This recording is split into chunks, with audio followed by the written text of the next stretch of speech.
when you realize the impact that upbringing has on your soul, the quality of a person you are, you realize it's not anything to be taken lightly. I think the most important thing for me when you're raising a boy child, borrowing from how I was raised and how I'm trying to raise my own two sons, is your example is everything. It doesn't matter what you say, what you do is what sticks with a boy. Wow. A boy is not taught with lessons. A boy is taught with example. What you do is what will model to them what it means to become a man. Let's talk about boundaries. How far is too far when parenting a boy child? Especially that kubembelezo part. Because I feel like parents are loving the girl child more. Yes. And now when it comes to the boy child, it gets to a certain age and they're like, you're a man. I think the fundamental thing that we must do for boys, number one, we must teach them to take initiative. You're not a man because you're a male. You're a man because you take initiative and responsibility.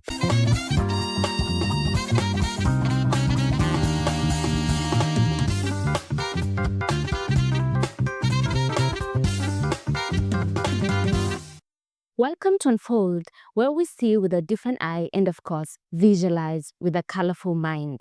My name is Hilda Lumati, and I believe in sharing knowledge. Today, we're going to have a very important conversation. Raising a boy child into a man. I personally know how important a man is in the society and why they are the foundation. So we are going to talk about how do we shape their identities, growing up, and how do we promote positive and healthy masculinity. Stay here. Hi, my name is Boniface, and I am a trainer, I'm an author, I'm a coach, and above all, I'm a disciple of Jesus Christ. I'm once again very excited to be on this platform to share some thoughts that I believe will be adding value to you, and they will inspire you, especially when it comes to this conversation we're having about the boy child. Tune in and be blessed. Welcome to Unfold once again. Thank you so much. The last time you were here, we were having a conversation around authenticity. Yes. In relationship. Authentic relationships. And I'm glad to have you back. Thank you so much for having me. It's a pleasure. Today, we're going to have a very important conversation on raising a boy child into a man, shaping their identity. Yes. I know upbringing is very important. Sir. So generally, why is upbringing an important aspect in someone's life before we narrow it down to the boy child?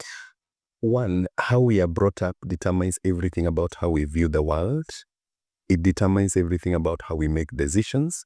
And it also determines everything about what we tolerate. Okay. So I'll give you a very practical example. I was raised up by a very present dad. In fact, if there's one thing that I wish I can replace is when my dad died, I've yet to find somebody who did for me what my dad did for me.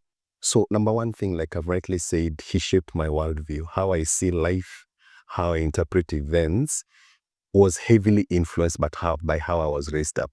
For example, one of the things my dad emphasized for us as we were growing up is that integrity is more important than success. And I've now forgotten that. So there are times I've had to make decisions about, do I want to do the right thing or the thing that will look successful before men? And because of how I was brought up, the worldview I was given, it's easy for me to choose integrity over success any day. So when you realize the impact that upbringing has on your soul, the quality of a person you are, you realize it's not anything to be taken lightly. Yes. When you talk about the role of parents in this whole situation, personally, kuna mahali nimeona, watu wanasema, when you raise a man like this, he will end up being, for lack of a better word, a cabbage. Yes. So what role does a parent have? Let's now focus on the boy child. Because apparently, ufai kubembeleza. Yes. Well, That's one way. I think there's a myth perspective of it, but there's also some truth in it.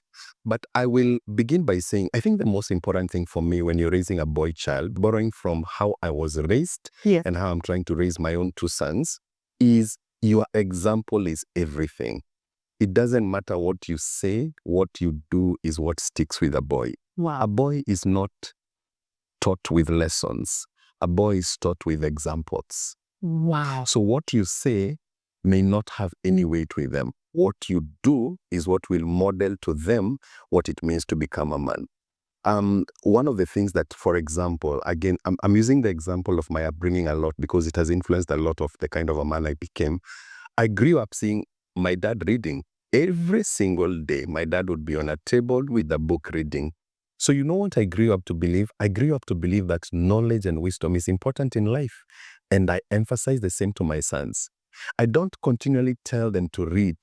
I continually allow them to see me reading.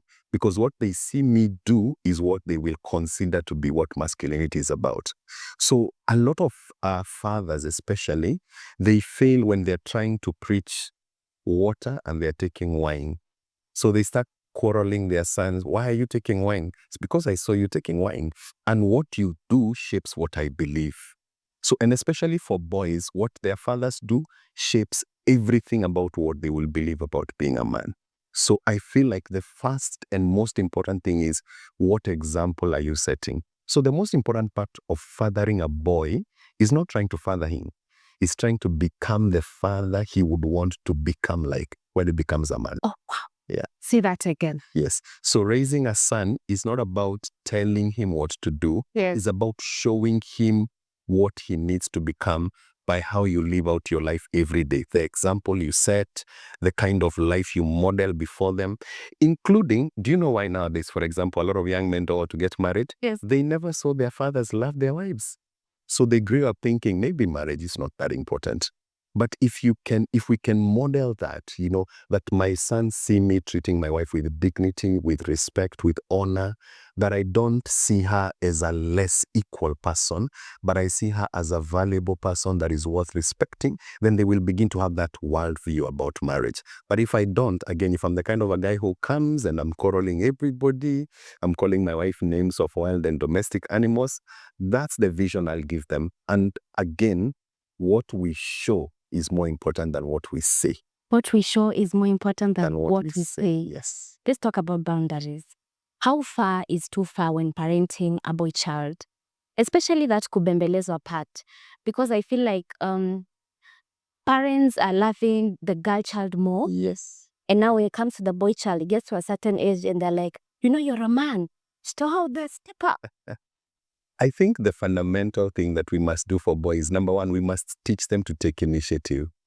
You're not a man because you're a male. You're a man because you take initiative and responsibility. One of the things that I teach my son, for example, is that it's not anybody's job to make your bed. You wake up, Yes. you're the one who slept on that bed. You make it the way it's supposed to be. So what you do, you begin to train them to take initiative. And what does taking initiative means? You don't wait for things to happen. You rise up and make things happen. That's why you're finding a lot of these boys that have been raised up with that kubembelezwa sana, or over pampering, when they get into the marriage space, they want to be, so they look at their wives as their mother. So they expect their wives to do for them what their mothers did for them, right? So I think it is number one lesson to teach a boy is initiative. Because unlike girls, boys can be very passive. A girl starts being taught early that you have to take initiative, you've got to take responsibility of your life. When maybe she begins to become a teenager, she's told you've got to be careful about boys. So she grows up with a consciousness that there is a level of responsibility I need to take. Now, for boys, it's not usually that way. For boys, they're just, in fact, somebody said that girls are raised, but most boys just grow up, right? So, and it's because they are not trained that you have to take initiative. In other words, your life is your first leadership role. Before you lead anybody else, you must lead yourself. Yes. So that's what I tell my sons. That's what my dad taught me, that before you try to lead anybody else, you must lead yourself. And that means taking initiative. And then number two thing that I think, again, that boundary of pampering is you must train your boy to sacrifice. Because being a man means that there are people who will depend on you in future. Either you'll have children or there will be people that you're leading. And you cannot lead people you don't sacrifice for. Yes. The first mark of leadership is you take initiative. Then the next thing is that you sacrifice. In other words, you put your needs beneath the needs of others. So if, for example, you're raising a boy and every time he cries for pizza, wewe huyo umetoka bio, umeenda sijui mali kuna ofa ya pizza mbili, you're destroying that boy, because if you don't train him to live with a sense of delayed gratification, you're raising a monster. So you must train a boy in sacrifice. He must be taught that not everything can be done now, not everything you can have now, not everything you can do now. So that's what we're talking about. So number one, taking initiative. Number two, sacrificing. And then number three, which I think is the most important thing, a boy must be trained to think about the future legacy he wants. And we are creating our legacy every day by the decisions we make, by the actions we undertake. So he must be taught to live for something bigger than self. That's called legacy. How do you want to be remembered, right? So I am always, yesterday, we had an interesting episode with my sons. We were watching, there's a program that comes on one of the vernacular stations. So we were watching, they bring guys who've been taken to prison. And interestingly, prisons have more men than women. And that's not gender insensitivity. It shows that a boy, if not raised well, has a higher potential of being a fool than a girl. That's why even when you read the book of Proverbs uses the woman to talk about wisdom. Wisdom is referred to as her. So there's a tendency of boys and men, if they're not careful, they can become fools, because wisdom is not natural for a man, right? So they need to be taught that there has to be a bigger picture about how you live life. You've got to think about consequences. You've got to think about, will I be ready for the results of what I'm doing? So I'm not just doing it because everybody's doing it because it feels good. I am doing it because I can live with the consequences. That's legacy. So those three things are lessons boys must be taught consistently, and they must be taught by actions and examples, not words. Wow. Not words. By actions and examples. Yes, not and words. not words. Yes, words are cheap. Everybody can say words. But for you to actually say, I want to see my children must see me modeling sacrifice. Yeah. There are times I will wake up and I go and prepare breakfast for them. I want to train them that touching utensils does not mean you're feminine. It means that when you see something wrong, you can take action to make it what it should be. So, and again, these are the things that we've not taught boys over the years. And now we are seeing results of boys that grew up to be older boys. They never became men because they never learned what it means to be a man. Yeah. Powerful. There's something you mentioned earlier. You had said you loved your father's son. Yes. Relationship. Yes. Now, there's someone who's watching and they have been raised by a single mother. There is this, or rather, single father, single mother. Single parent. Yes. How about that? So here is the thing. Fatherhood is not biological. It's not the person who necessarily fathered you biologically that can become your father. A father is simply somebody who can step into your life and become interested in your development. By the way, if you look at the book of John chapter 15, it talks about who the father is to us, yeah? Jesus says, I am the vine and my father is the vine dresser. Yeah. So the aspect of fatherhood is not biological. It's about, you see, dressing something means, for example, when you go to weddings, you find some seats that are dressed with a certain material to beautify them. So what does it mean to dress something? It means to bring out the beauty that it could not have had without your involvement. Yeah. So the work of a father is to be like a vine dresser. You take this boy and you bring out the best in them. So even if you don't have a biological father, there is a man around you that can play that role. The problem is we take the victim posture. We say, I am who I am because I didn't have a father. Yes, you may not have had a father, but that does not mean God did not put a father figure around you. If you read the story of Paul and Timothy in the Bible, we don't hear the story of Timothy's father. But what did Paul do? Paul came and stepped into Timothy's life. And if you read the epistle of 1st and 2nd Timothy, he begins even calling him my son. In other words, he came and he played the role that Timothy's biological father did not play. And that role has a lot to do with the example you set. Again, we keep going back to that whole issue of example. Yes. Yes. And we can connect that to men and mental health. Absolutely. Emotional wellness, healthy masculinity. Apparently, if a man is vulnerable, that man is weak. Not necessarily. In fact, I feel like it takes more courage to be vulnerable than to act macho. and again, these are wrong things that men have been taught. When I say I am going through a difficult season, it does not mean I'm weak. It means I'm looking for a way to remain strong in that season. Absolutely. I've had seasons in my life where I've had to go to older men that I consider father figures and say, hey, I'm having this challenge in my marriage. I'm having this challenge. Like when my son became a teenager, I started seeing those changes that come when a boy becomes a teenager. He wants to be independent. He begins to antagonize authority. So what did I do? Because I was having a difficult time adjusting to that, I went to an older man and I said, hey, man, I'm dealing with this issue. I'm seeing a lot of changes in my son's behavior. What was your experience and how can that help me?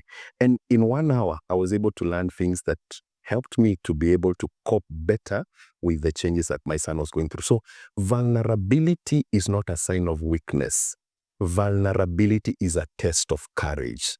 Only courageous men can be vulnerable to their wives, to their mentors, to God. That's why David is considered one of the most greatest men in the Bible. Why? The guy was vulnerable. You read the book of Psalms, you see him being emotional, which is again something we are taught that men are not emotional, right? And here's the thing. When a man refuses to be vulnerable and suppresses emotions, he becomes like a volcano. There is a day that pressure will be too much and he will explode. That's why you hear men doing things and you're thinking, hey, I thought this guy was okay. Yeah. It's because he failed to find a space to be vulnerable. So he ended up stuffing emotions in his heart. And here's again, so let's tie that to something that I think is important. Why are men not vulnerable? Because most men don't have safe spaces where they can actually talk, and you being vulnerable will not be considered being weak. So most of the spaces they've interacted with, they are told when you're vulnerable, you're weak. You're weak. Man up. But they need a space where they can actually be told, hey, it's okay, I've gone through that. If it's a challenge parenting, I've gone through that. It's okay to go through those challenges. So that space is what most men are looking for. I don't feel like men fear vulnerability. I feel like most men don't have a safe space where they can be vulnerable and not be judged. So a man is looking for a place where he can be vulnerable and be empowered, not judged. Yes, powerful. Now, when this boy is growing up and now he transitions to manhood, it will get to a point in life where now he wants to get married. And before, I believe a man is the foundation. Absolutely. And if that foundation is shaken, my God, that suddenly will scramble. So let's talk about the role of a man in marriage, because I believe they need to understand even before they get into marriage. Yes. What is my role? So again, let's go back to the scriptures. What does the scripture say? Because I feel like the scripture is the most authoritative guide on how a man should live out different phases of his life. Number one role of a man is to lead. And not to lead anybody else, to lead himself. Because most men are crying that they are not being followed. But the reason they're not being followed is because the people who want to follow you are waiting to see you leading yourself. Yes. And what does it mean to lead yourself? Leading yourself means three things in a basic level. It means, do you have a vision for your life? Okay.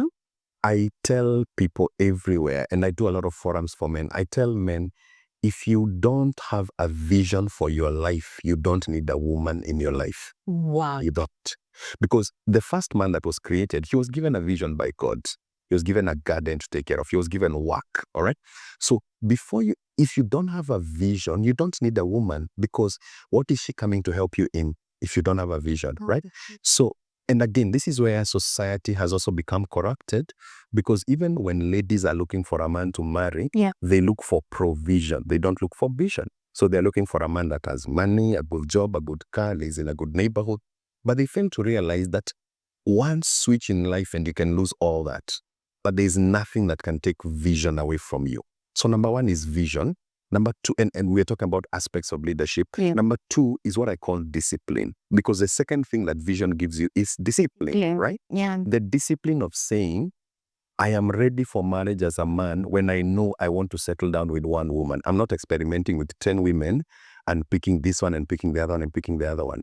That I must have an ability to be selective in life. I know this is the woman that is good for my vision, not just good for my feelings and my ego, good for my vision, all right? So self-discipline is the second aspect of leadership. Number 3 aspect of leadership is servanthood. That a man who is not ready to be a servant is not ready for marriage, because marriage is the one place where your servanthood fabric will be tested more than anywhere else. And in a marriage, a man does not lead by backing orders. In a marriage, a man leads by offering service. And Jesus did that for the church. The church is the bride of Christ. Yeah. In Philippians chapter 2, the scripture says that Jesus took the form of a servant, right? So when a man serves, when a man is ready to serve, he shows that he's ready to lead. And any woman that you cannot serve, you are unqualified to marry. Wow. Any woman you cannot serve? You are unqualified to marry. You are unqualified. That's so So it begins with leadership. I think I want to mention something else that is important. So a man that does not understand leadership is not ready for marriage. And I think the second thing that is important, and I'll tie that to leadership, because a man plays 3 roles in the life of a woman. He's a lover, all right? He's a leader, and then he's a lifter. Okay. So the foundation is love. And love is not feelings. Love is the willingness to sacrifice for the well-being of another, right? For God so loved the world that he did his sacrifice. So lover, leader, lifter. Now, for you to know that you're ready to marry as a man, you must get to a place where you don't see a woman as an accessory that you want to add on to your life. You see a woman as a garden that you want to tether and cultivate. You'll see that in Proverbs 24, right? That a man, God brings a woman in a man's life so that he can cultivate that woman. That's why when you read Ephesians 5 says that you may bring out the glory in your wife. So there's a glory that is hidden into every woman, and that glory can only come out when she connects with the right man. If she doesn't connect with the right man, that glory dies. so true. Yes. So, and again, for ladies, maybe let's divert here a little bit. One of the things you must ask yourself anytime you date a guy is my glory coming forth? Is my best self coming forth when I'm around this guy? Yes. Or am I being turned to a monster and a mistress? You must ask yourself those questions. When you read the story of Boaz and Ruth, when Ruth comes into Boaz's garden, her quality of life immediately is upgraded, right? And these are the things that a man is ready for marriage when he sees a relationship as a place to bring out quality, not a place to gratify his ego. Wow. Yeah. Boniface. Sema knowledge. Yeah, just say what the scripture says. I think maybe you're saying just what the scripture says, yes. As we wind up, let's talk about coping mechanisms for a man. Yes. Now that I'm out there in the world, I'm an adult, I'm 18 plus, I have my ID. As a man, how do I cope in this world where there are so many challenges? Some people don't even have jobs. There's a lot going on, mental health. How do I cope as a man? So I don't like using the word cope, because the word cope looks like, the way you can have clutches and then upone, but then because maybe you are getting indirect benefits by having those clutches, maybe people are supporting you financially, you continue using those clutches. So I feel like for men, what we need is not coping mechanisms. What we need is capacity. Capacity. Because the more you grow your capacity, the less you need coping mechanisms for you to survive the challenges of life. Now, what's the capacity number 1 that a man needs for him to be able to thrive in life? Capacity number 1 is wisdom. And this is the one thing that I find a lot of men fail because they pursue wealth more than they pursue wisdom. And yet, wealth can be a coping mechanism, but wealth can never build your capacity. And the opposite is true. When you build wisdom, there is a way in which the wealth around you begins to grow. Wisdom is like water. If you look at what happens in Masai Mara, when there's a drought, everything looks weak, everything looks devastated. Yeah. But the moment rain comes, everything begins to sprout and to become green. It's the same thing in the life of a man. When wisdom begins to find a resting place in the life of a man, everything in the life of that man begins to thrive. So that, for example, if he's going through financial stress, he does not need a coping mechanism for that stress. He needs wisdom that will help him to know, how do I manage this season so that it can position me for the next season? And that's why if you read Luke chapter 2, verse 52, it says, and Jesus grew in wisdom. Jesus is the pattern of a man, right? Jesus grew in wisdom. So before anything else grows in your life, if you don't grow in wisdom, you will keep needing coping mechanisms, because anytime you need a coping mechanism, it is a sign of a wisdom you're lacking. Coping mechanism for stress, it means there's a wisdom you lack for mental health, right? If you have coping mechanisms for example, financial pressure, you feel financial pressure, you run to the bar to drink yourself so that you can forget your troubles. It means you're lacking financial intelligence. So we must not use coping mechanisms to substitute for our need for capacity development. That's why the most important thing, again, that a man can get is wisdom. That's why when Solomon asked for wisdom, God said, because you've not asked for the life of your enemies, because you've not asked for wealth or riches, I will give you much more. You will not need coping mechanisms once you secure capacity. Wow, that's powerful. Thank you for gracing Unfold. Thank you so much. That was so powerful. Powerful and short. Yes, and short and clear. I'm sitting there, I'm raising a young boy, and I'm like, wow, there are things I have learned, and I know there's someone else who has learned one or two things. So God bless you. Thank you so much. I am hoping I'll bring you again. The more than glad to be of service to your audience. Okay, how can they find you? I am on Facebook, Boniface Kenganga. Those are my names on Facebook. I am trying to be on YouTube. I need to grow capacity. And then you can also find me on Instagram, Boniface as well. Yes. Thank you. Thank you so much. Until next time. Asante sana. Bye. Goodbye.